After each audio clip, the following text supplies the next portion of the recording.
আমরা এখানকার নৌকা মাঝি এবং মৎস্যজীবী মাছ ধরে খাই এবং বাইরের পর্যটকেরা আসে, নৌকা করে আমরা ঘোরাই। কোনো রকম এই নৌকা এখান থেকে আমরা বার করতে পারছি না, মাছও ধরতে যেতে পারছি না। দীর্ঘদিন এখানে জামে পড়ে আছি। অতিরিক্ত কচুরিপানা হয়ে যাওয়াতে আমরা কোনো কাজকর্ম কিচ্ছু করতে পারছি না। ভবিষ্যৎ যদি এই জায়গা পরিষ্কার না করা হয়। এটা কোন জায়গা? এটা পূর্বস্থলী পাখিরালয়। তো এই পানা যদি পরিষ্কারের ব্যবস্থা না করা হয়, ভবিষ্যৎ এই জায়গাটার শেষ হয়ে যাবে। যাতে এই কচুরিপানা তোলার ব্যবস্থা করা হয় কিংবা কোনো ব্যবস্থা না নেওয়া হয়, তাহলে এই জায়গাটা পুরোপুরি শেষ হয়ে যাবে। আপনারা কি প্রশাসনকে জানিয়েছিলেন? আমরা অনেক জায়গাতেই জানিয়েছি, কতজনা ছবি তুলে নিয়ে গেছে, ছবি ছেড়েছে, দেখলাম। আজও পর্যন্ত এর কোনো ব্যবস্থা কিছু আমরা সুরা পাইনি। কি চাইছেন আপনারা?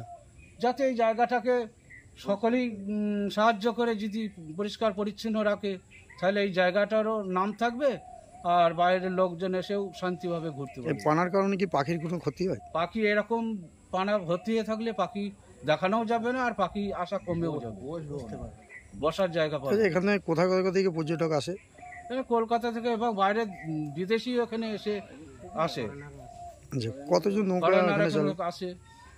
কতজন নৌকা চালান এখানে? এখানে আমাদের 100 খানা মতো নৌকা, ছবি তোলানো হয়, পাখি দেখানো হয়। আরও মাঝিরা মাছ ধরে খায়, আরও মনে হয় 150 হবে। সমস্ত নৌকুই এখন বন্ধ। আমাদের এখন খুব দুর্দিন, সব কাজ বন্ধ এখন।